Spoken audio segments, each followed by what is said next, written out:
Hello students, welcome back to another video. अगर आप लोग बीए थर्ड सेमेस्टर में हैं और हिंदी पढ़ रहे हैं तो आपको थर्ड सेमेस्टर में हिंदी गद्य पढ़ना होता है और इसके न्यू बैच 2027-28 की क्लासेस हम स्टार्ट कर चुके हैं।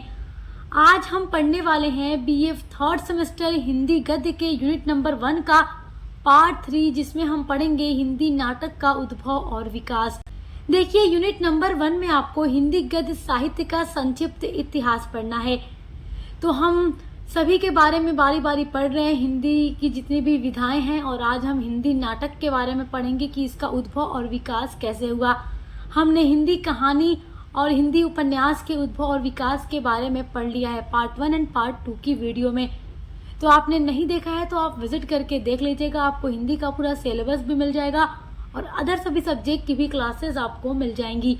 मेरे प्यारे स्टूडेंट्स, आज हम जानेंगे कि हिंदी के नाटक का, जिसको इंग्लिश में ड्रामा कहा जाता है, इसका उद्भव कैसे हुआ और इसका विकास कैसे हुआ।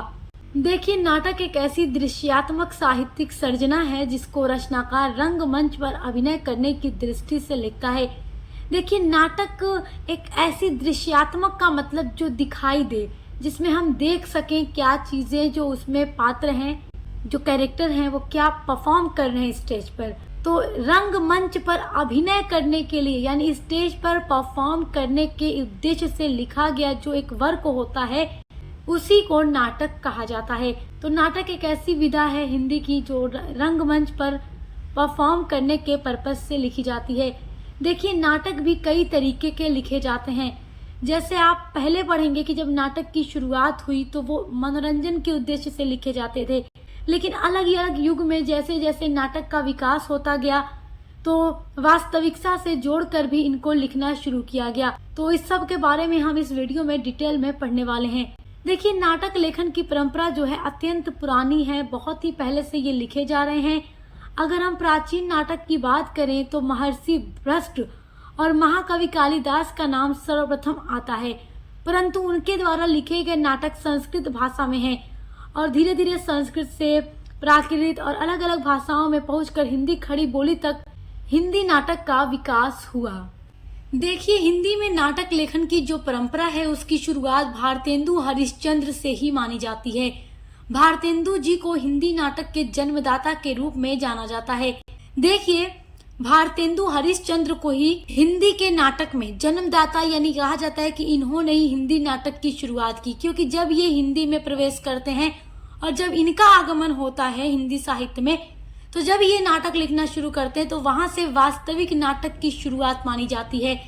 लेकिन भारतेंदु हरिश्चंद्र से पहले भी बहुत सारे नाटक लिखे गए, लेकिन कुछ विद्वान उन्हें मूल रूप से हिंदी का पूर्ण नाटक नहीं मानते। कुछ विद्वानों का कहना है कि इस युग से पहले जो नाटक लिखे गए, यानी भारतेंदु से पहले जो नाटक लिखे गए, उनमें नाटक के तत्वों का अभाव है, तो इसलिए वो नाटक नहीं कहे जा सकते। तो आइए सबसे पहले हम जानेंगे हिंदी का प्रथम नाटक किसे माना जाता है। देखिए, आप चाहे हिंदी के प्रथम नाटक के बारे में भले ही पढ़ लें, क्योंकि ये बिंदु आपके एग्जाम के लिए इम्पोर्टेंट भी है, लेकिन जब भी नाटक के वास्तविक उद्भव की बात होगी तो वो भारतेंदु युग से ही होगी। भारतेंदु हरिश्चंद्र ने ही इसका असल विकास किया। तो आइए सबसे पहले हम हिंदी के प्रथम नाटकों के बारे में जान लेते हैं। देखिए, कुछ विद्वानों का मानना है कि महाराज विश्वनाथ के द्वारा लिखा गया जो नाटक है आनंद रघुनंदन, आनंद रघुनंदन ये ब्रज भाषा में लिखा गया नाटक है। इसके लेखक महाराज विश्वनाथ हैं। तो कुछ हिंदी के विद्वानों का कहना है कि यही हिंदी का पहला नाटक है और ये नाटक ब्रज भाषा में लिखा गया है। और कुछ विद्वानों का कहना है कि ये नाटक हिंदी का पहला नाटक नहीं हो सकता, क्योंकि इसमें नाटक के तत्व नहीं मिलते। और देखिए, हिंदी साहित्य कोश भाग 1 के अनुसार गोपाल चंद्र गिरधर दास की कृति नहुस को हिंदी का प्रथम नाटक माना जाता है। देखिए, कुछ विद्वानों का कहना है कि नहुस हिंदी का नाटक है और इसके लेखक है गोपाल चंद्र गिरधर दास। तो कुछ विद्वानों का कहना है, और हिंदी साहित्य कोश भाग 1 के अनुसार भी इसको हिंदी का पहला नाटक माना जाता है। तो देखिए, भारतेंदु युग से पहले जो भी नाटक लिखे गए उनमें अक्सर मतभेद है कि हिंदी का पहला नाटक कौन सा है। और गोपाल चंद्र गिरधर दास जो थे वो भारतेंदु हरिश्चंद्र के पिता थे और इन्होंने स्वयं भी अपने पिता के नाटक नहुस को हिंदी का पहला नाटक माना है। आइए अब आपका सबसे इम्पोर्टेंट टॉपिक हिंदी नाटक का उद्भव और विकास पढ़ते हैं, जो एग्जाम में लॉन्ग क्वेश्चन में पूछा जाता है। देखिए, अभी तक जितना भी मैंने आपको बताया कि हिंदी नाटक का उद्भव कैसे हुआ और कौन सा नाटक पहला नाटक माना जाता है, इन सभी को आप अपने एग्जाम में लिख करके आइएगा, क्योंकि जब आप पूरा लिख कर आएंगे तभी एग्जामिनर आपको पूरा नंबर देगा। तो जिस तरीके से मैं आपके लिए नोट्स बनाती हूँ, बिल्कुल वैसे ही आप कोशिश किया करें अपने एग्जाम में जाकर लिखने की। हिंदी के अलावा भी सभी सब्जेक्ट की क्लासेस आपको मिलेंगी। एग्जाम के लिए model paper, important question answer की क्लासेस मिलेंगी। आपको बिल्कुल भी टेंशन नहीं लेना है। हम आपके हर एक सब्जेक्ट की तैयारी बिल्कुल एग्जाम में जैसे क्वेश्चन आते हैं वैसे ही करवा देते हैं। बस हमारे साथ जुड़ जाएगी हमारे चैनल को सब्सक्राइब करके। तो मेरे प्यारे स्टूडेंट्स, देखिए, हिंदी नाटक के उद्भव और विकास की जब बात आती है तो हम इसको 5 युगों में बांट कर पढ़ सकते हैं और समझ सकते हैं। पहला युग है भारतेंदु युग, दूसरा है द्विवेदी युग, तीसरा है प्रसाद युग, चौथा है प्रसादोत्तर युग और पांचवा है स्वातंत्र्योत्तर युग। तो आइए अब इन सभी युगों को बारी बारी पढ़ते हैं और जानते हैं कि इन सभी युगों में किस तरीके से हिंदी नाटक का उद्भव और विकास हुआ। तो सबसे पहला युग हो जाएगा भारतेंदु युग। देखिए, भारतेंदु युग को भारतेंदु हरिश्चंद्र के नाम से ही जाना जाता है। भारतेंदु हरिश्चंद्र जो थे उनका मूल नाम हरिश्चंद्र था और भारतेंदु उनको उपाधि दी गई थी 1880 में काशी के विद्वानों के द्वारा। उनके जो हिंदी के योगदान था, इसी वजह से काशी के विद्वानों ने उनको भारतेंदु उपाधि दी थी। तो इसलिए इनको भारतेंदु हरिश्चंद्र के नाम से जाना जाने लगा। भारतेंदु का मतलब होता है भारत का इंदु, यानी भारत का चंद्रमा। देखिए, आधुनिक हिंदी नाटक का जो जन्मदाता है उन्हें भारतेंदु हरिश्चंद्र को ही माना जाता है। उन्होंने भारत दुर्दशा, सत्य हरिश्चंद्र, अंधेर नगरी जैसे मौलिक नाटक लिखे।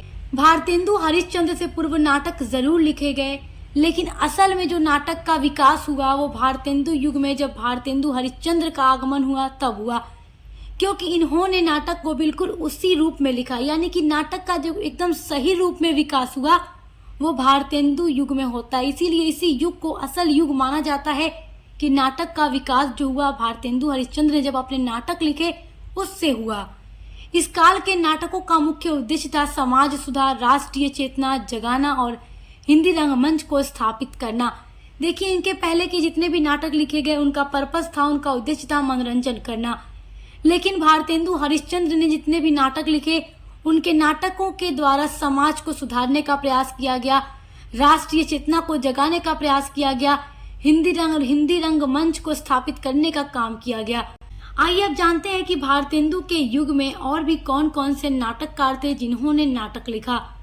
बालकृष्ण भट्ट, प्रताप नारायण मिश्र और लाला श्रीनिवास दास ये भारतेंदु युग के कवि, भारतेंदु युग के प्रमुख नाटककार हैं जिन्होंने नाटक लिखे हैं और इसी युग में नाटक का असल विकास हुआ। भारतेंदु युग के बाद जो युग आता है वो है द्विवेदी युग और इस युग में नाटक को लेकर बहुत अधिक परिवर्तन हुआ, बहुत अधिक। अब वो परिवर्तन क्या है, इस बात को ध्यान से सुनिएगा। देखिए, भारतेंदु युग के बाद जो युग आता है वो द्विवेदी युग है। ये युग नाटक साहित्य की दृष्टि से विशेष समृद्ध नहीं है, क्योंकि भारतेंदु युग में जिस तरीके से नाटक का विकास बहुत तेजी से हुआ और बहुत अच्छे तरीके से हुआ, उसके बाद द्विवेदी युग में आकर के नाटक का जो विकास है वो रुक जाता है, क्योंकि इस युग के जो कवि थे उन्होंने बिल्कुल ऐसे नाटक नहीं लिख पाए जो भारतेंदु युग में भारतेंदु जी के द्वारा या उनके समकालीन नाटककारों के द्वारा लिखा गया था। क्योंकि देखिए, द्विवेदी युग में उतने उच्च कोटि के मौलिक नाटक लिखे ही नहीं गए जितने कि भारतेंदु युग में लिखे गए थे। द्विवेदी युग के जितने भी नाटककार थे वो पारसी रंगमंच का विकास करते हैं, जिसका विरोध भारतेंदु हरिश्चंद्र ने किया था। उसी पारसी रंगमंच का विकास द्विवेदी युग में होता है। इसलिए कहा जाता है कि भारतेंदु युग के बाद लगभग 25 वर्षों तक नाटक का विकास ही नहीं हुआ द्विवेदी युग में आकर। जब भारतेंदु के बाद द्विवेदी युग आता है तो नाटक का विकास रुक जाता है, क्योंकि उस युग में अच्छे नाटक लिखे ही नहीं गए, जबकि पारसी रंगमंच का सस्ता मनोरंजन इस युग में लोकप्रिय हो गया। और जब इसके बाद जयशंकर प्रसाद का आगमन होता है हिंदी नाटक में, तब जाकर भारतेंदु युग में जिस तरीके से नाटक का विकास हुआ था फिर प्रसाद युग में होता है, लेकिन द्विवेदी युग में लगभग विकास ही नहीं होता नाटक का। तो ये बात आपको याद रखना है कि भारतेंदु युग के बाद द्विवेदी युग में नाटक का विकास रुक गया था और इस युग में संस्कृत, अंग्रेजी और बांग्ला नाटकों का हिंदी में अनुवाद किया गया। इस युग की ये इम्पोर्टेंट बात है कि इस युग में संस्कृत, अंग्रेजी और बांग्ला नाटकों का हिंदी भाषा में अनुवाद किया गया था। हिंदी नाटक के उद्भव और विकास में जो तीसरा युग आता है वो है प्रसाद युग। इस युग के शीर्ष नाटककार जयशंकर प्रसाद थे। उनके नाटकों में ऐतिहासिक, सांस्कृतिक और राष्ट्रीय गौरव का उत्कृष्ट चित्रण मिलता है, जबकि मैंने आपको बताया कि द्विवेदी युग में आपको ये सारी चीजें नहीं देखने को मिलती हैं। इसलिए उच्च कोटि के नाटकों का विकास द्विवेदी युग में नहीं हुआ था, और जब जयशंकर प्रसाद का आगमन होता है तो इस युग में ऐतिहासिक, सांस्कृतिक और राष्ट्रीय गौरव के उत्कृष्ट नाटक देखने को मिलते हैं। चंद्रगुप्त, स्कंदगुप्त, ध्रुव स्वामिनी और अजातशत्रु ये सब जयशंकर प्रसाद के प्रमुख नाटक हैं। इस काल में नाटकों में साहित्यिक उत्कृष्टता और दार्शनिकता का समावेश हुआ। हिंदी नाटक के विकास में जो अगला युग आता है वो है प्रसादोत्तर युग। देखिए, प्रसाद युग में आपने जाना कि ऐतिहासिक, सांस्कृतिक और राष्ट्रीय गौरव इस तरीके के नाटकों का विकास हुआ, और जब प्रसादोत्तर युग आता है तो इस युग में नाटक जो है वो जीवन की वास्तविकता से जोड़कर लिखा गया। जीवन की जो यथार्थवाद थी, सच्चाई थी, वास्तविकता थी, उस वैसे नाटक प्रसादोत्तर युग में लिखे गए। उपेंद्र नाथ अश्क पहले नाटककार थे जिन्होंने हिंदी नाटक को रोमांस के कटघरे से बाहर निकालकर आधुनिक भावबोध से जोड़ा। तो उपेंद्र नाथ अश्क ने इंसानों के जीवन की जो वास्तविकता है उसको नाटक में शामिल किया, रोमांस को नाटक से बाहर किया, मनोरंजन को नाटक से बाहर किया। इन सभी बिंदुओं को नाटक से बाहर करके इंसान के जीवन में जो असल हो रहा है, जो यथार्थ है, जो सच्चाई है, उसको उन्होंने नाटक में लिखकर दिखाने का प्रयास किया। देखिए, उपेंद्र नाथ अश्क के प्रमुख नाटक हैं अंजो, दीदी, कैद, उड़ान, जय पराजय, ये सब इनके प्रमुख नाटक हैं। देखिए, 1965 में नाटक के क्षेत्र में उपेंद्र नाथ अश्क को संगीत नाटक अकादमी पुरस्कार से भी सम्मानित किया गया। संगीत नाटक अकादमी पुरस्कार से सम्मानित होने वाले ये हिंदी के प्रथम नाटककार, उनको 1965 में इस पुरस्कार से सम्मानित किया गया था। देखिए, हिंदी नाटक के विकास में जो अगला युग आता है वो है स्वातंत्र्योत्तर युग। देखिए, स्वतंत्रता के बाद यानी 1947 में हमारे भारत के आजादी के बाद हिंदी नाटक ने नए आयाम प्राप्त किए। इस दौर में नाटककारों ने यानी कि हिंदी के जो नाटककार थे, आजादी के बाद आधुनिक जीवन की समस्याओं और सामाजिक मुद्दों को अपने नाटकों में प्रस्तुत किया। यानी कि जो समाज में इंसानों के जीवन में वास्तविक समस्याएं थीं और जो सामाजिक मुद्दे थे, तो आजादी के बाद के नाटककारों ने इन सभी मुद्दों को अपने नाटक में लिखकर दिखाना शुरू किया। मोहन राकेश आधुनिक युग के प्रमुख नाटककार हैं जिन्होंने समाज की वास्तविकता को दिखाने का प्रयास किया है। इनके अलावा धर्मवीर भारती और विजय तेंदुलकर जैसे नाटककारों ने हिंदी नाटक को नई ऊंचाइयों पर पहुंचाया। देखिए, ये सारे नाटककार ऐसे थे जिन्होंने वास्तविकता को, समाज में जो हो रही है, इंसानों की जिंदगी में होने वाली जो चीजें हैं सोसाइटी में, जैसे कि मोहन राकेश का आप एक नाटक पढ़ेंगे आधे अधूरे, या विजय तेंदुलकर का नाटक आप कन्यादान, ये सारे नाटक आप पढ़ेंगे तो आपको पता चलेगा। उन सभी नाटकों को वैसे मैं पढ़ा भी चुकी हूँ और इनके ये जो नाटक हैं इंग्लिश में भी ट्रांसलेट किए गए हैं और इंग्लिश लिटरेचर के सिलेबस में भी रखा गया है। तो इन सभी नाटककारों को आधुनिक युग का नाटककार माना जाता है जिन्होंने सामाजिक मुद्दों को और सामाजिक समस्याओं को अपने नाटक का विषय बनाया। मोहन राकेश का नाटक आषाढ़ का एक दिन और धर्मवीर भारती का नाटक अंधा युग इस दौर के महत्वपूर्ण नाटक हैं। तो मोहन राकेश का जो नाटक है आषाढ़ का एक दिन, इस पर मैं वीडियो अपलोड कर दूंगी, आप पढ़ लीजिएगा। ये हिंदी का आधुनिक युग का नाटक है। और धर्मवीर भारती का नाटक अंधा युग जो कि स्वातंत्र्योत्तर युग के प्रमुख नाटक हैं। तो इस तरीके से 5 युगों में बांटकर आप हिंदी नाटक के उद्भव और विकास को आई होप कि समझ गए होंगे। इसी तरीके से एक सीक्वेंस में आपके हर एक सब्जेक्ट की क्लासेस हम अपलोड कर रहे हैं और एग्जाम की तैयारी के लिए important question answer, MCQs, Mahasangram classes आपको प्रोवाइड करते हैं जिनके थ्रू आप अपने एग्जाम की बहुत अच्छी तैयारी कर सकते हैं। आप चाहे किसी भी यूनिवर्सिटी से पढ़ाई करते हो, हमारे चैनल पर हर एक सब्जेक्ट की तैयारी ऑल यूनिवर्सिटीज़ के लिए कराई जाती हैं। तो अच्छे से पढ़ाई करते रहिए। Best of luck. हम मिलते हैं अगली वीडियो के साथ।